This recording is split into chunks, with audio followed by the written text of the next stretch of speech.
Hello, welcome to Scrap Time. My name is Christine, and in this video I'm going to show you how to make an ombre using colored embossing powders.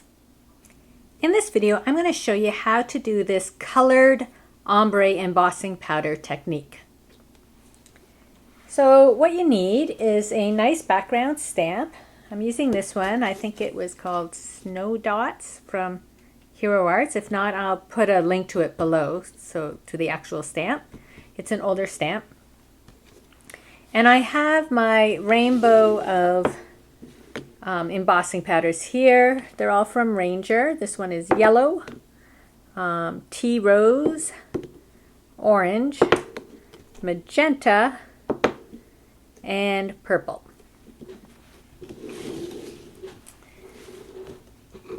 And I have my card, so I'm going to, of course, start with my Stamp Buddy to prevent any excess powders from sticking. I'm using a Versamark watermark stamp pad to stamp.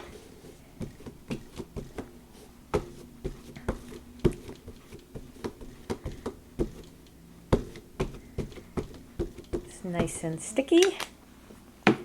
And because I'm doing a background stamp, I just place my card onto my stamp.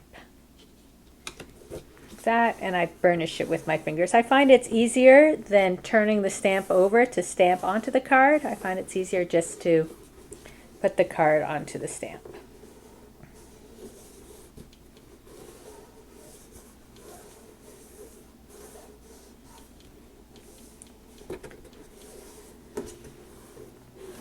Just going over, making sure the whole image is transferred.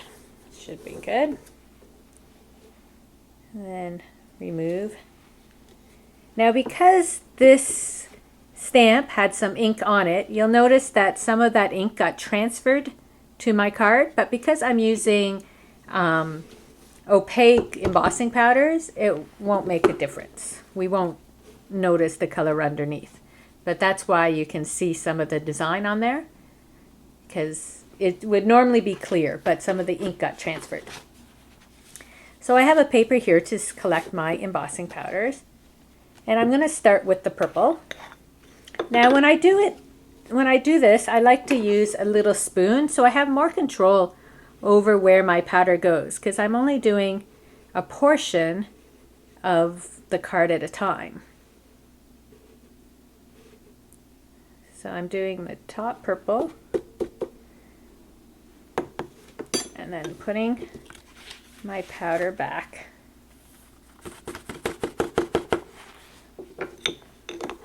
Close it up, put it aside, and we're going to emboss.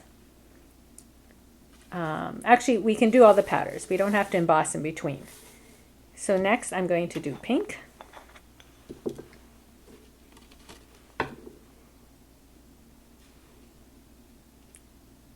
And I hold my card this way so the powder goes down. I don't want all the excess powder coming on this side, because then it'll interfere with the other colors I plan on putting on here.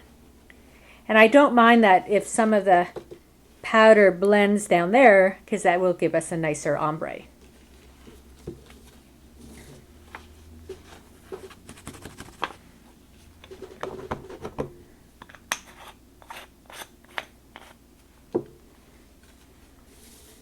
So now we're doing orange.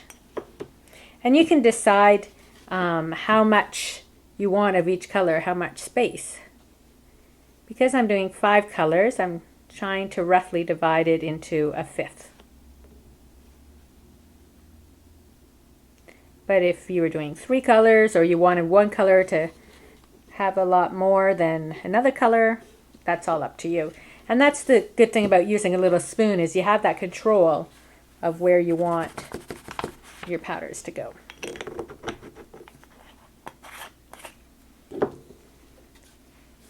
And now I'm going to use tea rose. And the other thing I do too is I hold the bottom of the card where we don't have any design, so I'm not getting my fingers all over the design and rubbing off some of that ink.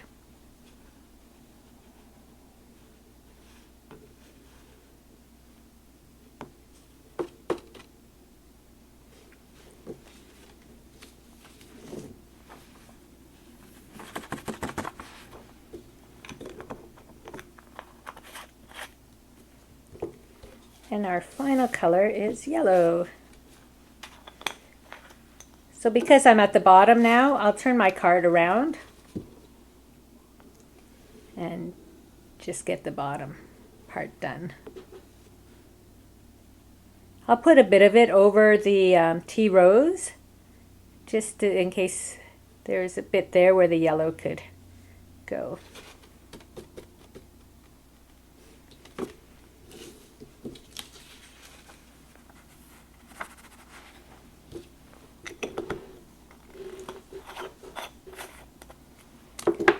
So we have all the embossing powders on, so now all we need to do is heat it.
And just like that, we have this really cool ombre background. And you can leave it on the white, or at this point you could even put some ink over it if you want the colors to pop up more.